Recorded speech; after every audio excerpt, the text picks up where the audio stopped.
Surprise. वाह, तुम तो हमेशा मुझे सरप्राइज कर देते हो।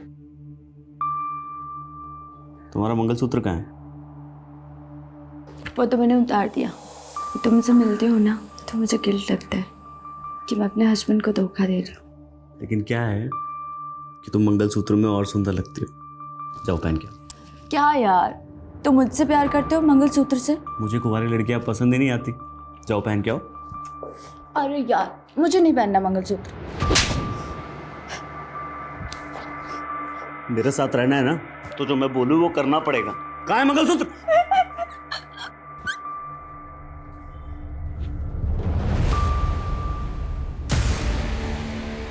इधर आओ।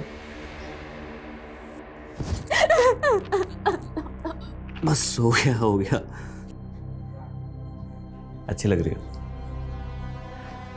लड़कियों पे मंगलसूत्र का tag. This is my swag.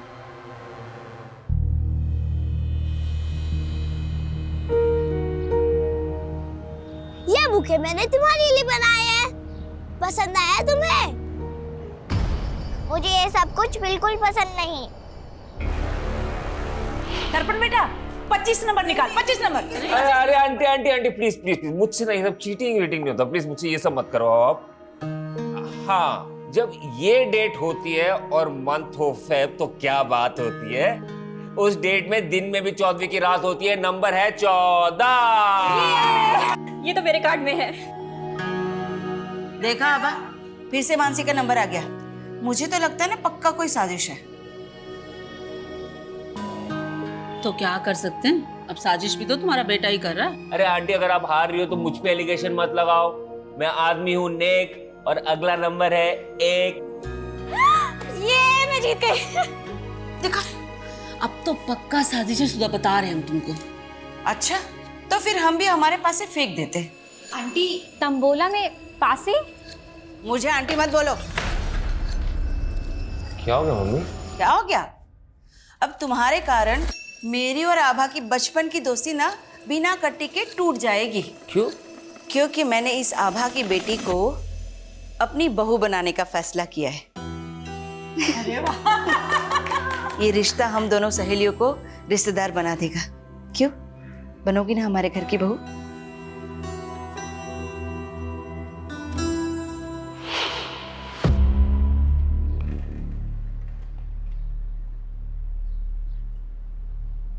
Neha, happy Valentine's day! I love you Neha.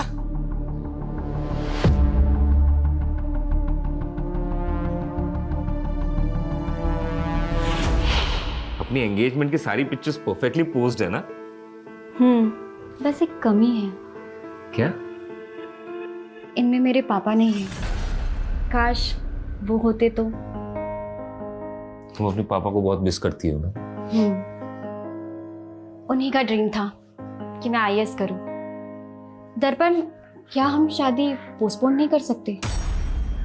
शादी के सेरेमनीज के बीच में मैं एग्जाम की तैयारी कैसे कर पाऊंगी? आई अंडरस्टैंड मानसी, लेकिन मम्मी का ये कहना है कि ये परफेक्ट मुहूर्त है शादी के लिए। देखो, हम दोनों मिलके ना कुछ एक अरेंजमेंट। भैया आपसे I'm sorry, मुझे नहीं पता था भाभी आप यहाँ हो। कोई बात नहीं, मैं तुम्हें कॉल करती हूँ। बाय दीपक। बाय। क्या बात है? बहुत प्रॉब्लम हो रही है, बिजनेस में कोई ग्रोथ ही नहीं है। भाई ग्रोथ तो तभी होगी ना जब गर्लफ्रेंड के साथ पूरा टाइम स्पेंड नहीं करके काम पे ध्यान देगा तू। ऐसा नहीं है भैया, काम पे ध्यान दे रहा हूँ मैं, वो बस थोड़ी इन्वेस्टमेंट की जरूरत है। दीपक, अब तू भाई को मक्खन लगा रहा है। मैं ऑलरेडी इतना इन्वेस्टमेंट कर चुका हूं तेरे धंधे में, 25% भी उसका रिटर्न नहीं आया है। पर रिटर्न आएगा, थोड़ा टाइम लगता है ना, और इस बार थोड़ी इन्वेस्टमेंट की जरूरत है, बस 5 लाख रुपए चाहिए। 5 लाख? 5 लाख रुपए कहाँ से आएंगे? हाँ, अरे पता है ना तेरे भाई की शादी है, कितने खर्चे लगेंगे उसमें? माँ शादी है तो दहेज भी मिलेगा ना। और मानसी भाभी के घर वाले 5 लाख रुपए नहीं दे सकते। ये दीपक क्या बकवास कर रहा है? तू बोलना क्या चाह रहा है? मानसी की फैमिली से अभी हम लोग दहेज लेंगे? भैया मेरा वो मतलब नहीं। एकदम निकम्मा है तू। हम लोगों का नाम डुबाना चाहता है क्या? हाँ मैं ही डूब रहा हूं आप लोग का नाम ना यहाँ पे। और भैया बहुत रोशन कर रहा है आप लोग का नाम। कराओ इनकी शादी और देखो मेरी बर्बादी। ये लड़का पता नहीं कब सुधरेगा।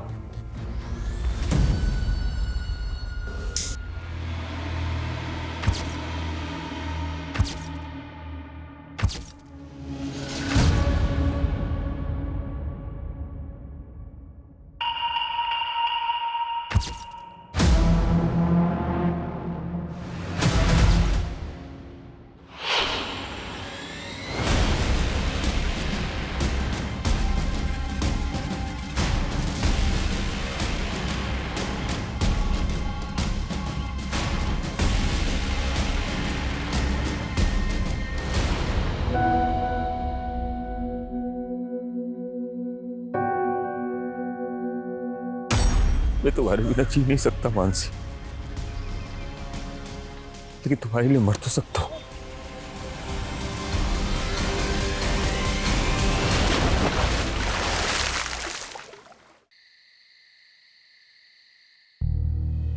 क्या हुआ दर्पण, तुम पूरे सेरेमनी में इतने एक्साइटेड थे और अब तुम्हारा मुंह लटक गया।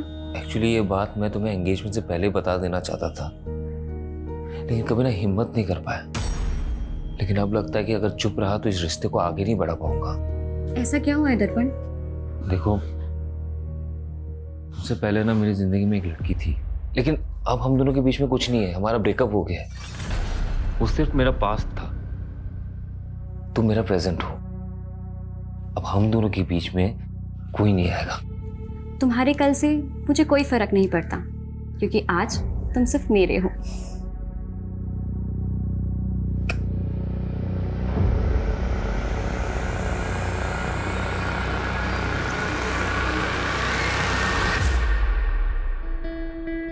अरे वाह, ये हुई ना बात। बहुत प्यारी लग रही हो, किसी की नजर ना लगे। थैंक्स मम्मी जी। अच्छा बेटा, तुम कोचिंग क्लास पढ़ाते हुए महीने का कितना कमा लेती हो? यही कोई 18,000। तुम्हें पता है, मेरा दर्पण ना हर महीने अपनी पूरी तनख्वाह मेरे हाथ में लाके रखता है। तुम भी वैसा ही करोगी ना? वो मैं आपको आधी सैलरी दे दूंगी। आधी क्यों? क्योंकि अब मेरी दो मम्मी जी हैं, तो अपनी आधी सैलरी मैं अपनी मम्मी जी को दूंगी। देखो बेटा, आभा ने तो तुम्हारा कन्यादान कर दिया है ना, अब तो तुम इस घर की गृह लक्ष्मी हो, इसलिए तुम अब से पूरी की पूरी तनख्वाह ना मुझे ला कर देना, ठीक है? जी मम्मी जी।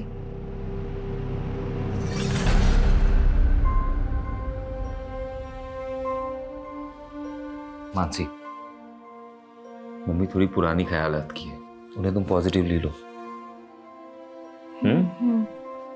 ये लो कुछ पैसे, तुम ये अपने घर वालों को दे देना। लेकिन मैं ये पैसे उन्हें नहीं दे सकती। क्यों नहीं दे सकती? मैं कोई गैर हूं क्या?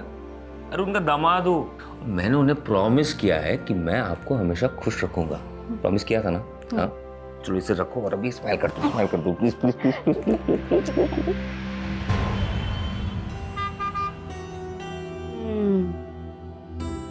अच्छी है ना? आप जब भी मार्केट आते हो यहाँ पे चाय पीना जरूर आती हो, है ना? हाँ, और हम मानसी को भी लेकर आएंगे, उसे बहुत अच्छा लगेगा, है ना? जरूर लाएंगे।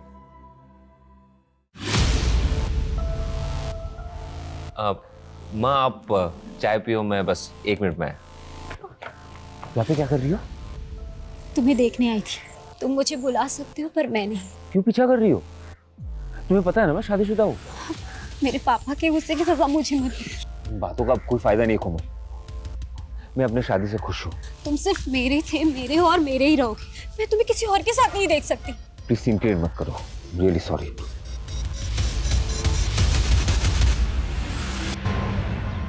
सर मैं यहाँ सालों से पूरी डेडिकेशन के साथ कोचिंग दे रही हूँ और आपने मेरी आधी सैलरी काट ली। देखो मानसी, तुमने अपनी शादी के लिए 10 दिन की छुट्टी ली थी, तब मैंने 1 पैसा नहीं काटा।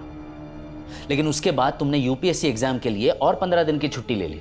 लेकिन सर ये छुट्टी तो आपने ही मुझे खुद दी थी और कहा था कि एग्जाम की तैयारी मैं अच्छे से करूँ। हाँ दी थी, क्योंकि मुझे लगा था कि तुम अच्छे रैंक से पास हो जाओगी तो यहाँ ज़्यादा से ज़्यादा स्टूडेंट्स आकर तुमसे पढ़ेंगे। लेकिन तुमने तो एग्जाम भी क्लियर नहीं किया। अब मेरा फ़ायदा नहीं होगा तो मैं तो पैसे काटूंगा ही ना। अरे मानसी, अपनी शादी में इनवाइट नहीं किया मुझे, अब तक नाराज हो? नमन प्लीज स्टॉप बॉदरिंग मी।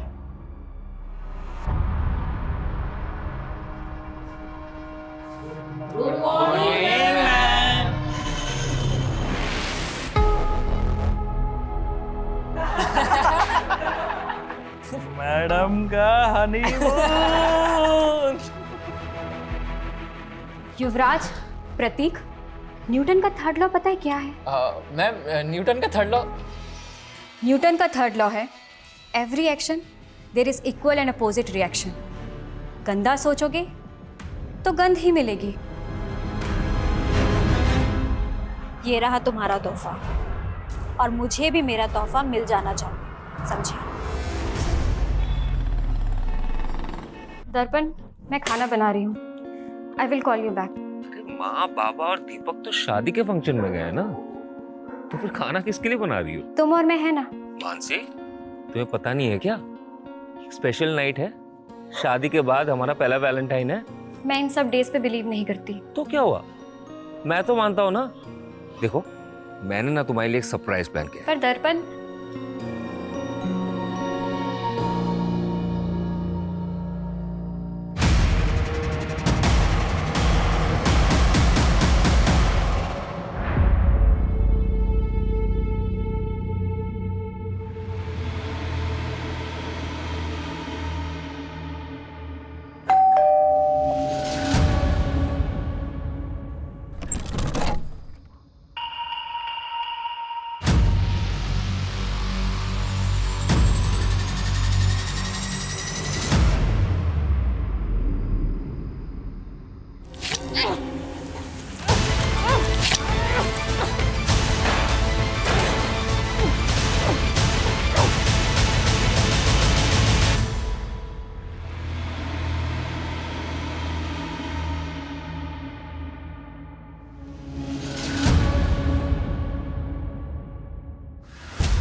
कौन कौन था यहाँ पे?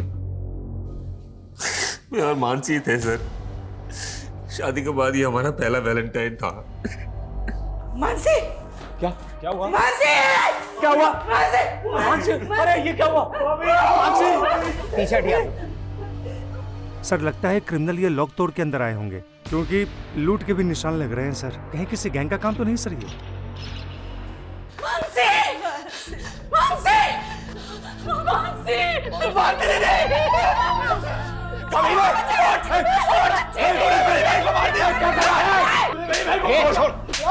पीछे से मेरी बहन को मार दिया। क्या बकवास कर रहा है पुलकित? सही तो बोल रहा है मेरा बेटा। सर इन्होंने हमसे दहेज मांगा था, हम लोग नहीं दे पाए तो मार दिया मेरी बेटी को। सर कैसी बातें कर रही है तू आबा? तेरी बेटी को मैंने अपनी बेटी की तरह माना। झूठ मत बोल। सर इसने, मेरी बेटी के पति ने इसने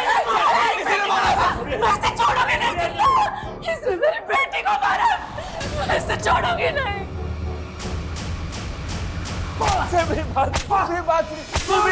मैंने कुछ नहीं किया। जब मानसी का मर्डर हुआ, तेरे अलावा घर पर कोई नहीं था। अब सच सच बोल, किसने मारा उसे? बोल। आप मुझे जितना मारना है आप मुझे मार लीजिए इंस्पेक्टर साहब, लेकिन ये मत कहिए कि मैंने उसे मारा है। सर इसके बाप ने इसकी जमानत करवा ली है।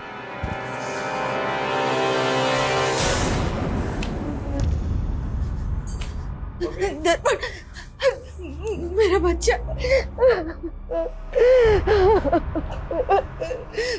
माँ फिक्र मत करो, मानसी के घर वाले कुछ नहीं कर पाएंगे। मेरी बात हुई है लॉयर से, वो सब संभाल लेगा।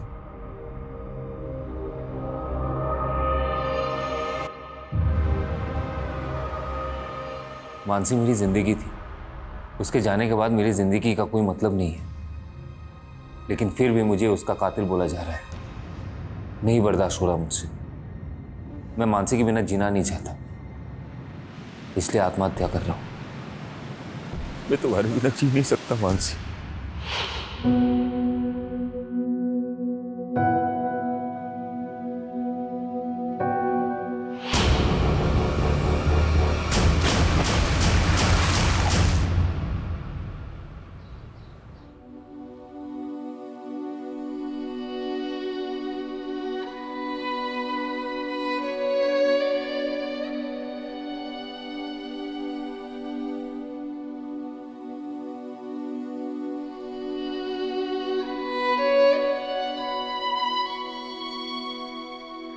दस साल हो गए हैं जब से ये दोनों गए हैं ना, जैसे जीवन की खुशियां ही चली गई।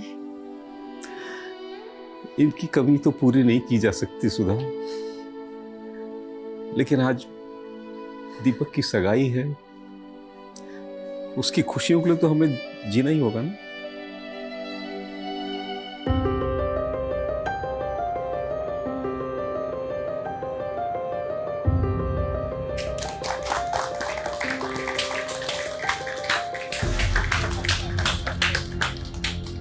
वाह सुधा वाह, मेरी बेटी की जिंदगी बर्बाद करके अब दूसरे के घर की बेटी की जिंदगी बर्बाद करने चली है। तुमने अगर अपनी बेटी खोई है ना, तो हमने भी अपना बेटा खोया है। अगर तुमने पहले ही हम पर भरोसा किया होता ना, तो ये दिन नहीं देखना पड़ता। भरोसे के लायक हो तुम लोग, हाँ? अरे एकदम घटिया लोग हैं ये। पुलकित मत कर। इस दीपक के बड़े भाई ने मेरी बहन से शादी करके उसका मर्डर कर दिया। अब ये आपकी बेटी को भी नहीं छोड़ेंगे। हाँ। ऐसा कुछ नहीं, झूठ बोल रही है इशिका। पापा कैसे लोगे? नहीं करनी मुझे यहाँ शादी। और तुम बर्फी देवी जी सुनिए मेरी बात सुनिए। अरे ऐसा कुछ छोड़ूंगा नहीं तुझे मैं।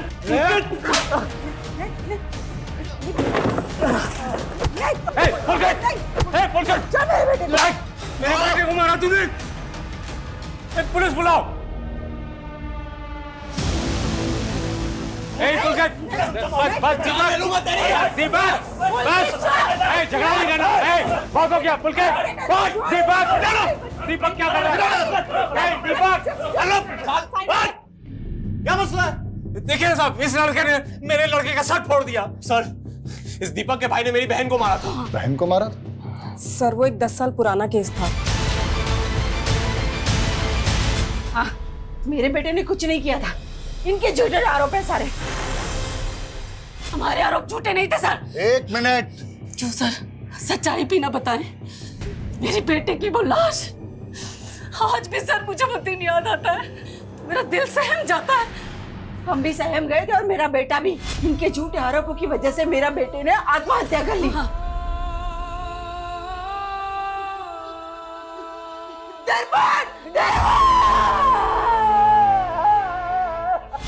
आप दोनों के परिवारों के साथ जो कुछ भी हुआ है उसे हम समझ सकते हैं, लेकिन आप नहीं समझ सकते सर।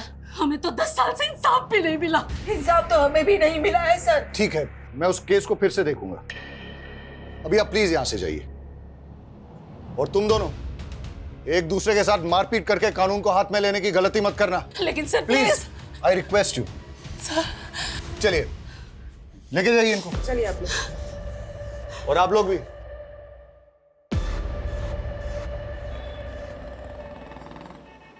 हेलो। हाँ हाँ सुधा, अरे कहाँ हो तुम? मैं बाजार आई थी सब्जियां लेने के लिए। घर में एक भी सब्जी नहीं थी। अरे तो इतनी रात को जाने की क्या जरूरत थी? यहाँ घर में कुछ ना कुछ फ्रिज में रहता ही है ना। अरे आप तो खा लेते, लेकिन दीपक नहीं खाने वाला ना, उसके तो 100 नखरे हैं। हाँ। अरे लगता है दीपक आ गया। तुम भी जल्दी आओ, मैं देखता हूँ दरवाजे पे, ठीक है?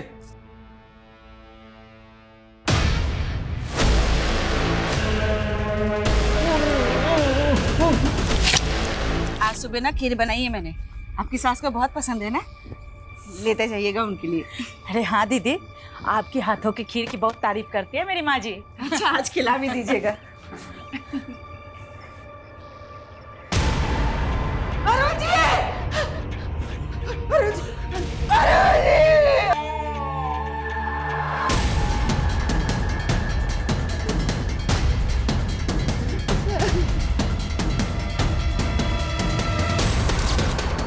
सर, ये देखिए सर, दरवाजे पे फोर्स्ड एंट्री के साइन भी। और घर की हालत देखकर लग रहा है कि लूट भी हुई है। कैसे हुआ ये सब? जब ये सब हुआ तो मैं और माँ घर पर नहीं थे। सर सुधा जी मार्केट ही गई थी, मैं भी उनके साथ अंदर आई और अंदर आके देखा तो अरुण जी की लाश पड़ी थी। लाश देख के मुझे 10 साल पुरानी घटना की याद आ गई सर। 10 साल पहले भी उनकी बहू मानसी के साथ में ऐसा ही हुआ था। आपको किसी पे शक है? मानसी का भाई पुलकित, उसी ने किया ये। सर, इनके नेबर का कहना है कि 10 साल पहले मानसी के साथ भी बिल्कुल ऐसा ही हुआ था और तब भी घर में लूट हुई थी। हाँ सर, मानसी भाभी के साथ भी ऐसे ही हुआ था, पर उस वक्त उसके भाई ने मेरे भाई दर्पण पे सारा आरोप लगा दिया।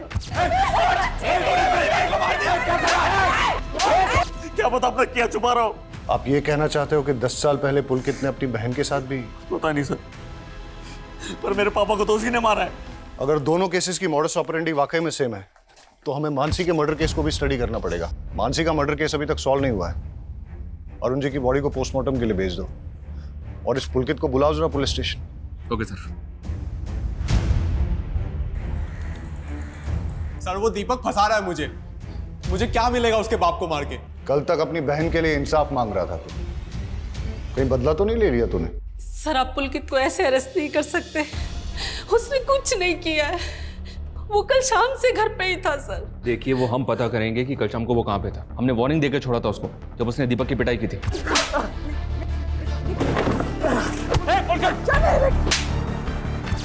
पर अब नहीं, अभी आप प्लीज यहाँ से जाइए और हमें अपना काम करने दीजिए।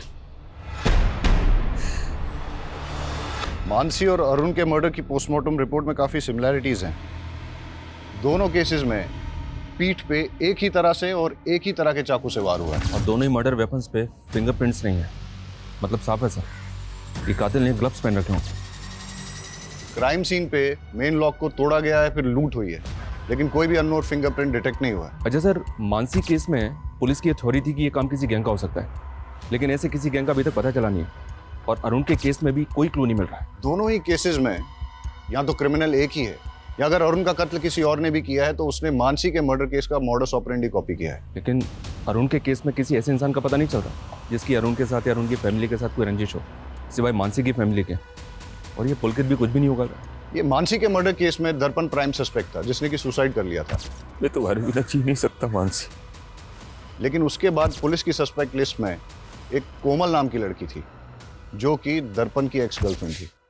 हाँ सर, लेकिन उस पर कोई आरोप साबित नहीं हुआ था। और सोचने वाली बात यह है कि 10 साल बाद वो अरुण का कत्ल क्यों करेंगे?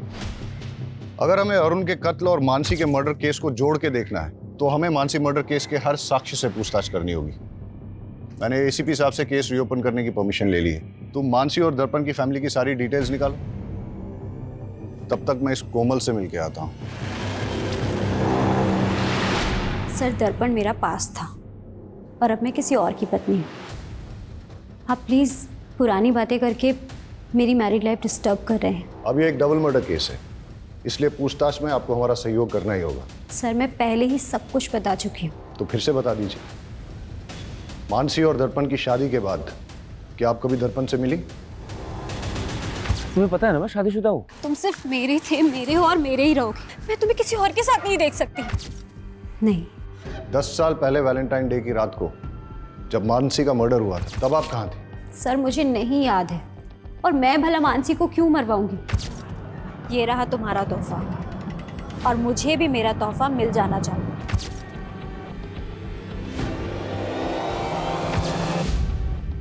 आपका और दर्पण का ब्रेकअप क्यों हुआ? क्योंकि मेरे पापा नहीं चाहते थे कि मैं दर्पण से शादी करूं। आपके पापा पॉलिटिकल लीडर थे? जी। मानसी के मर्डर और दर्पण के सुसाइड केस की इन्वेस्टिगेशन का रडार जब आपके ऊपर आया, उसके बाद उन्होंने काफी कुछ मैनिपुलेट करने की कोशिश की थी। सर मेरे ऊपर झूठे आरोप लगाए गए थे, मेरे कैरेक्टर पे उंगली उठाई जा रही थी। इनफैक्ट आप समझ भी नहीं सकते कि मैंने क्या क्या सहा था, पर लास्ट में मेरे खिलाफ कुछ साबित नहीं हो पाया। मानसी का मर्डर केस अब रीओपन हुआ है। अगर आपके स्टेटमेंट में कुछ भी झूठ निकला तो फिर आप देख लीजिएगा।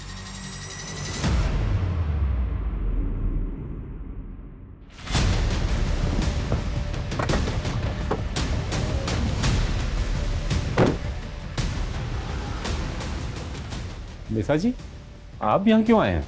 तुम लोगों की वजह से पुलिस मेरी बेटी को परेशान कर रही है। अगर इन सब बातों की गाज मेरी पॉलिटिकल इमेज पर पड़ी तो मैं तुम लोगों को छोड़ूंगा नहीं। इसलिए कल मीडिया के सामने जाइए और ये कहिए कि इस केस का मेरा और मेरी बेटी से कोई संबंध नहीं है। आपको अपनी इमेज की पड़ी है और हम अपना बेटा और बहू खो करके चुप बैठ जाएं। अरुण जी, कहीं ऐसा ना हो बहू और बेटे के पास में पूरा खानदान पहुंच जाए।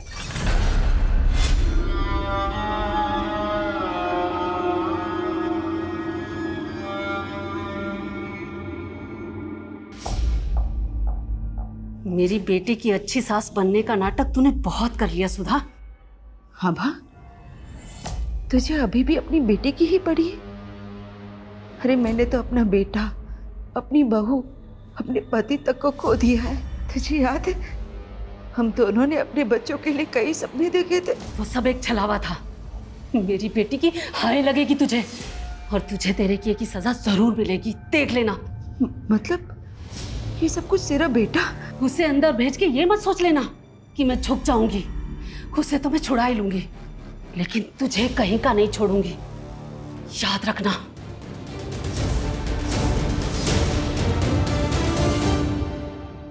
दस साल पहले पुलिस ने जब दर्पण को रिमांड पे लिया था तो उसने बयान दिया था कि मानसी जिस कोचिंग इंस्टीट्यूट में पढ़ाने जाया करती थी उसको लेकर वो काफी ज्यादा अपसेट थी। लेकिन सर केस फाइल देख के लग नहीं रहा है कि पुलिस ने ज्यादा इंक्वायरी की थी। चलो अब हम इंक्वायरी करते हैं। ये आप क्या बोल रहे हैं सर?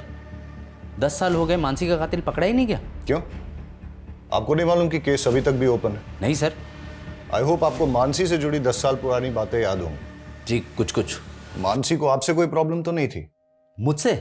अब मेरा फायदा नहीं होगा तो मैं तो पैसे काटूंगा ही ना। नहीं सर। उनके पति ने स्टेटमेंट दी थी कि उनको इंस्टीट्यूट में किसी बात से स्ट्रेस था। ऐसा कुछ हुआ था इंस्टीट्यूट में 10 साल पहले? हाँ सर, एक बात है, मानसी ने इंस्टीट्यूट के 2 स्टूडेंट्स की कंप्लेंट की थी। कंप्लेंट? कैसी कंप्लेंट? मैडम का हनीमून। एक्चुअली तब मानसी नहीं चाहती थी कि उन दोनों पे कोई पुलिस कंप्लेंट हो या उनका करियर बर्बाद हो, लेकिन हाँ मैंने उन दोनों को रेस्टिकेट कर दिया था। आप हमें उन स्टूडेंट्स के नाम, फोन नंबर और एड्रेस दे दीजिए, और मानसी 10 साल पहले जिन जिन स्टूडेंट्स को पढ़ाती थी उन सब की डिटेल्स भी दीजिए।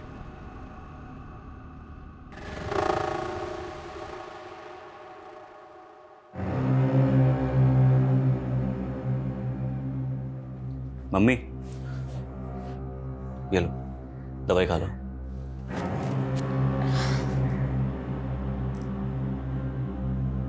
ये लो।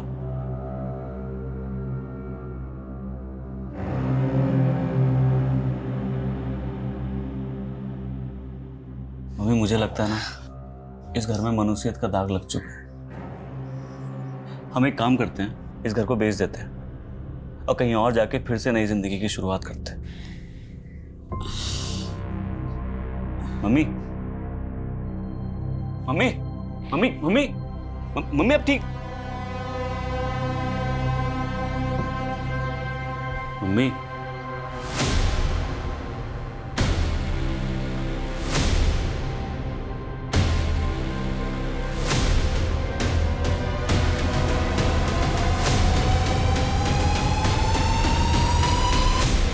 सर हम मानते हैं कि हम उस टाइम पे थोड़ा शरारती थे, लेकिन शरारती बालिग थे तुम। क्लास में न्यूड स्केच ड्रॉ किया और अपनी टीचर पर अभद्र कमेंट लिखा। इसी की वजह से तुम्हें इंस्टीट्यूट से रेस्टिकेट किया गया था, है ना? और हो सकता है कि बदला लेने के लिए तुमने मानसी को। नहीं नहीं सर, माना तब हमसे गलती हो गई थी सर, लेकिन हमने कोई क्राइम नहीं किया सर। औरतों पे अभद्र टिप्पणी करना, 10 साल पहले तो इसमें बेल भी हो जाती थी, अब तो बेल भी नहीं होती इसमें। सर लेकिन क्या सबूत है कि हमने ही मानसी मैम को मारा था? 10 साल बाद तुम दोनों को ढूंढ लिया ना, सबूत भी ढूंढ ही लेंगे। इन दोनों लड़कों के पिछले 10 साल की हिस्ट्री निकालो। सर लेकिन ये दोनों लड़के मानसी के ससुर अरुण को जानते तक नहीं, तो फिर ये अरुण को क्यों मारेंगे? लेकिन दोनों के पास मानसी को मर्डर करने का मोटिव है। अब तो ये इन्वेस्टिगेशन में आगे जाके ही पता चलेगा कि दोनों केसेस में क्रिमिनल सेम है या दोनों केसेस अलग अलग है। सर पिछले 10 साल का सबसे बड़ा राज तो हमारे सामने आया ही नहीं। कौन सा राज? मैंने इन दोनों फैमिलीज का पिछले 10 साल का ब्यौरा निकाला। मानसी की बहन श्रद्धा की शादी मानसी की मौत के महज 25 दिन के बाद हो गई थी। अक्सर लोग फैमिली मेंबर की डेथ के बाद तकरीबन 1 साल तक कोई मांगलिक कार्य करते नहीं है। लेकिन श्रद्धा की शादी का इस केस से क्या लेना देना है? श्रद्धा के CDR में एक अनाथ आश्रम का नंबर मिला सर, यहाँ श्रद्धा पिछले 10 साल से आ जा रही है।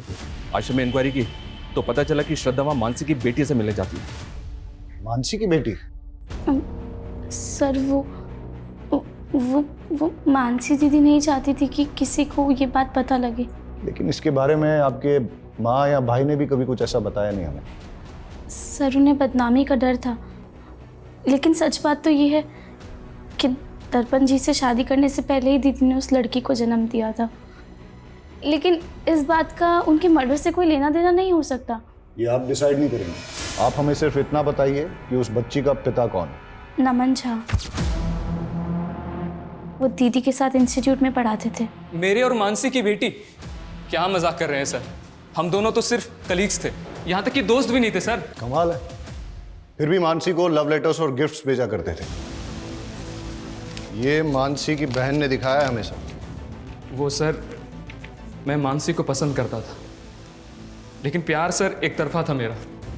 बच्चा कहाँ से आया? सर वही तो मैं बोल रहा हूँ, मेरे और मानसी के बीच फिजिकल रिलेशन था ही नहीं, तो बच्चा कहाँ से होगा? डीएनए टेस्ट करवाओ इसका।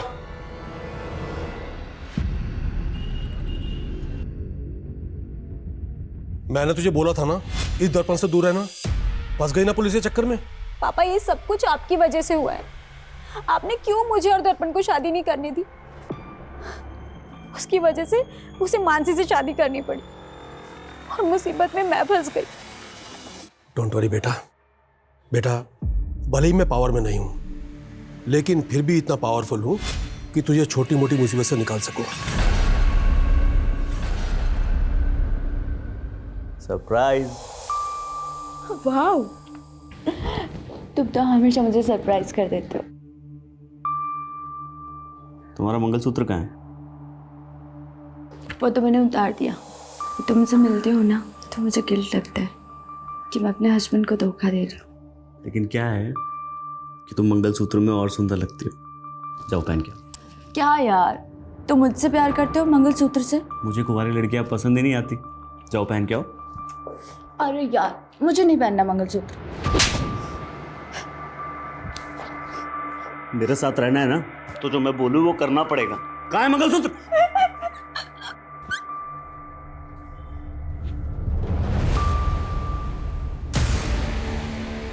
इधर आओ। बस हो गया। अच्छी लग रही हो। लड़कियों पे मंगलसूत्र का tag. This is my swag. Sir Naman का डीएनए तो उस बच्ची के डीएनए से मैच नहीं हुआ, लेकिन उस बच्ची का डीएनए मानसी के प्रेजर्व्ड डीएनए से 50% तक मैच हो गया। जेनेटिक मैच 50%, मतलब बच्ची मानसी की नहीं है, लेकिन मानसी की फैमिली में से ही किसी की है, इसलिए डीएनए मैच 50% ही मिला है। श्रद्धा ने जो स्टेटमेंट दिया है वो भी गड़बड़ है सर। मर्डर से पहले मानसी रेगुलर इंस्टीट्यूट जा रही थी। अगर तब वो प्रेग्नेंट होती तो सबको पता होता, और श्रद्धा ने ये भी नहीं बताया कि उसकी डिलीवरी कहाँ हुई थी। सर मैं बहुत डर गई थी, मुझे कुछ समझ में नहीं आ रहा था कि मैं आपको क्या जवाब दूं। तो बच्ची आपकी है, लेकिन अनाथ आश्रम के रिकॉर्ड में उस बच्ची की माँ का नाम मानसी क्यों है? सर श्रद्धा के साथ धोखा हुआ था। 18 की भी नहीं हुई थी सर, और उस सिद्धार्थ ने इसकी जिंदगी तबाह कर दी। सिद्धार्थ, मेरी बहन नाबालिग है, तुझ पे रेप चार्ज लगेगा। नहीं दीदी, ये क्या कह रहे हो? सिद्धार्थ मुझसे बहुत प्यार करता है। क्या रहा तुझे ये? नहीं दीदी, मैं उससे बहुत प्यार करता हूँ, मैं शादी भी उसी से ही करूँगा। बाद में वो मुकर गया और हम इज्जत के डर से आपके पास नहीं आ पाए, और डॉक्टर ने भी इसका अबॉर्शन करने से मना कर दिया। इसलिए दीदी भी टेंशन में थी, तो हमने श्रद्धा को मामा के घर भेज दिया। हम सोच ही रहे थे कि उस बच्ची का क्या करें, तभी मानसी का मर्डर हो गया। मैंने अपनी छोटी बेटी के दाग को छुपाने के लिए अपनी मरी बेटी के नाम का इस्तेमाल किया। कहीं ऐसा तो नहीं कि आपने मानसी को इसलिए मरवाया ताकि उसके साथ साथ आप अपने किसी काले कारनामे का राज भी दफन कर सकें? हम मानसी को मारने के सपने में भी नहीं सोच सकते सर। उसे दर्पण के घर वालों ने मारा है, ये बात मैं आपको लिख कर दे सकती हूँ। सर ये मानसी मर्डर केस में इतने सारे सस्पेक्ट एक के बाद एक हमारे सामने आए, लेकिन मानसी के भाई बहन और माँ के अलावा किसी का भी अरुण से कोई कनेक्शन नहीं मिला। सर हमारा खबरी इस केस में लूट करने वाले गैंगस्टर्स की इंफॉर्मेशन निकाल रहा था, तो एक प्रोस्टिट्यूट से उसे पता चला कि एक हिस्ट्री शीटर उसका रेगुलर कस्टमर था और उसने नशे में उससे कहा था कि 10 साल पहले किसी नेता ने उसे सुपारी दी थी। कौन सा नेता? सर ये तो पता नहीं चला, लेकिन सर कोमल का बाप भी नेता था। भले ही मैं पावर में नहीं हूँ, लेकिन फिर भी इतना पावरफुल हूँ कि तुझे छोटी मोटी मुसीबत से निकाल सकूं। और 3 साल पहले उसकी डेथ हो गई। और वो हिस्ट्री शीटर कौन है? सर बबलू नाम है उसका, मारपीट लूटपाट के केस में कई बार अंदर आ चुका है। उठा के लाओ इस बबलू को। नहीं सर, मैंने कोई सुपारी नहीं ली थी सर। हमको सब पता है, तेरा वो नेता कमलेश चौधरी के कार्यकर्ताओं के साथ उठना बैठना है ना। अब बता, किसकी सुपारी ली थी और किससे ली थी? हाँ सर, मैंने सुपारी ली थी, पर वो मुझे नेताजी ने नहीं, उनकी बेटी ने दिया था। ये रहा तुम्हारा तोहफा और मुझे भी मेरा तोहफा मिल जाना चाहिए। तुझे कोमल ने सुपारी दी थी? हाँ सर, पर सर मैंने किसी का मर्डर नहीं किया सर, मैं तो पैसे लेके भाग गया था। कोई भी मेरा नाम लेगा और आप मान लेंगे मैंने कोई सुपारी नहीं दी है। हमने उस आदमी को इतना तोड़ा कि उसने सब सच उगल दिया। अब आपसे भी सच उगलवाने के लिए ऐसा ही कुछ करें ठीक नहीं रहेगा। सच बोलिए। हाँ, मैंने दी थी सुपारी, पर सर उसने मानसी को नहीं मारा, वो तो पैसे लेके भाग गया था। जिस रात मानसी का कत्ल हुआ उस रात आप कहाँ थी? देखो मानसी, दर्पण आज भी मुझसे ही प्यार करता है। ये बकवास करने आई हो तुम यहाँ पे? अब सच तो तुम्हें स्वीकार करना ही पड़ेगा। डाइवोर्स दे दो दर्पण को। तुम्हें दोबारा मुझसे मत कहना, निकलो यहाँ से। लेकिन मैंने मानसी को नहीं मारा सर, मेरी गलती सिर्फ इतनी है कि मैंने दर्पण से प्यार किया। अगर आपने मानसी को नहीं मारा तो फिर किसने मारा है? सर, हमने अरुण की बीवी पे नजर रखी थी। वो अक्सर एक कैफे में जाती है और अरुण की हत्या वाली रात भी वो उसी कैफे में थी। वहां की एक फुटेज मिली है, ये देखिए। लेकिन सुधा ने तो कहा था उस रात वो सब्जी खरीदने गई थी।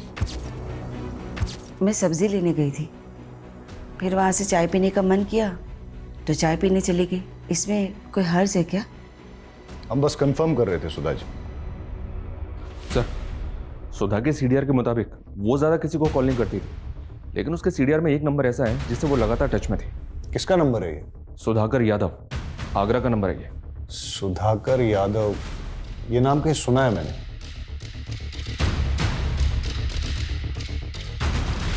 मानसी मर्डर केस में इससे पूछताछ हुई थी। दर्पण का दोस्त है ये, मिलते हैं इससे। सर मैं ही सुधाकर हूँ, लेकिन मैंने कभी भी दर्पण की माँ को कॉल नहीं किया है। सुधा के कॉल डिटेल्स में ही मिला है हमें ये नंबर। ये नंबर आप ही के नाम पे है ना? सर मैंने कभी ये नंबर लिया ही नहीं है। ये नंबर आपके आईडी पे लिया गया है। आपने नहीं लिया तो किसने लिया है? सर मुझे कुछ समझ में नहीं आ रहा है। आपने अपने ओरिजिनल डॉक्यूमेंट्स कभी किसी को दिए? यार दर्पण, पक्का मेरा काम हो जाएगा कृषि विभाग का। यार मानसी के फादर भी कृषि विभाग में थे। मानसी को वहाँ पे सब लोग जानते हैं, मुझे नहीं लगता कोई प्रॉब्लम होगा। फिर मानसी भाभी का खून हो गया और दर्पण ने सुसाइड कर लिया। मैं तुम्हारे बिना जी नहीं सकता मानसी। मैंने दीपक से कई बार कहा कि मेरे ओरिजिनल डॉक्यूमेंट्स दर्पण के पास है, प्लीज़ मुझे ला के दे दो, लेकिन उसने कहा कि उसे डॉक्यूमेंट्स मिले ही नहीं।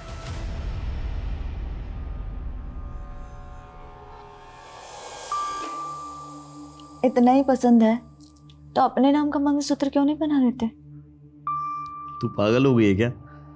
शादी कुंवारी लड़कियों से की जाती है। कल तक तो तुम्हें शादीशुदा लड़कियां पसंद थी, अब कोई और पसंद आ गई क्या? क्या हो गया तुझे? जैसे चल रहा है वैसे चलने देना। नहीं चलेगा। अब मैं तुम्हारी बातों में नहीं आने वाली। मुझे मना करेगी? मेरी इतनी हिम्मत है? मेरी इंसल्ट करेगी? उठ! ज्यादा हिम्मत आ गई तेरे अंदर है?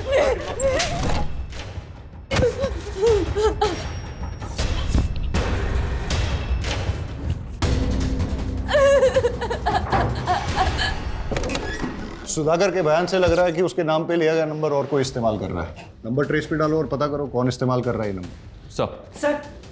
सर अंजलि होटल में दर्पण के भाई दीपक ने एक लड़की को मॉलेस्ट करके उसकी जान लेने की कोशिश की।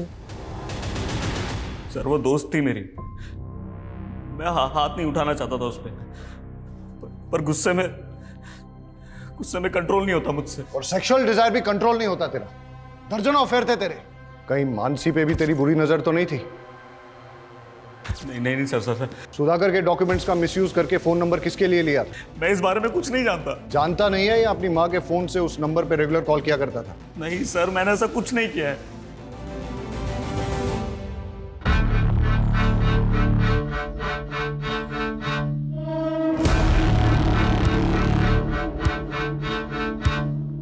वेटर,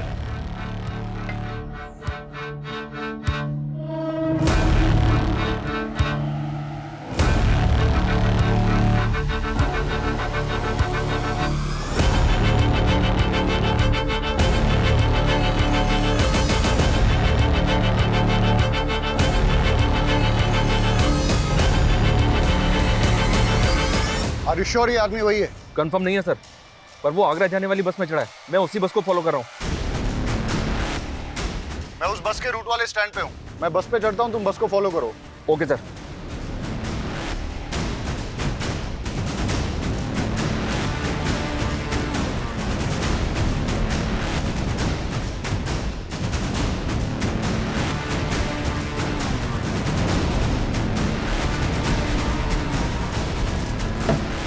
मुझे ऐसा लगता है मैंने आपको कहीं देखा है। जी नहीं, मैं तो आपको नहीं जानता। अब मेरा स्टॉप आ गया है। Excuse me. भैया रुक जाओ, मेरा स्टॉप आ गया है। अरे भैया जल्दी रुको ना यहाँ पे। हेलो, गाड़ी रोको।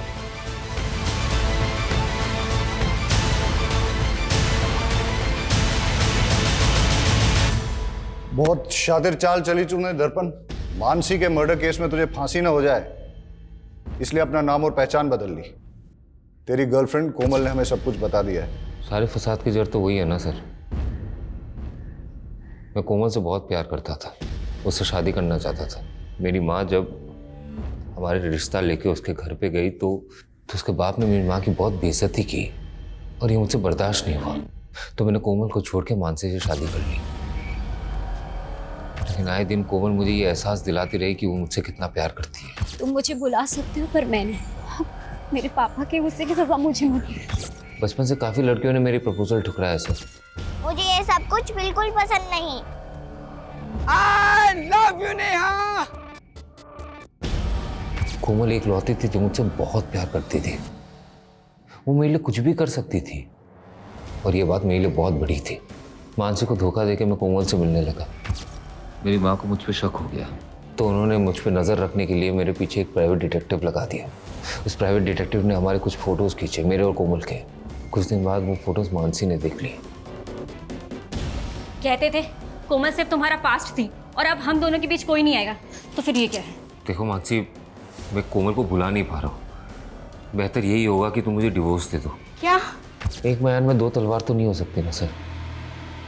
तो मैंने वो तलवार चुनी जिसमें मोहब्बत की रवानगी थी।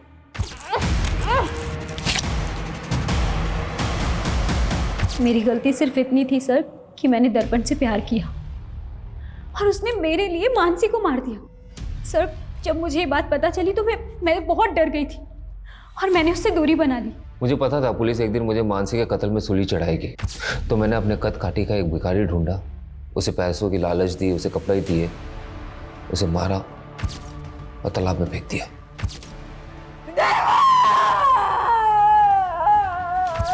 और फिर हुलिया बदल के तू गायब हो गया और सुधाकर का आईडी था तेरे पास, उसके नाम पे तूने एक फोन नंबर भी ले लिया।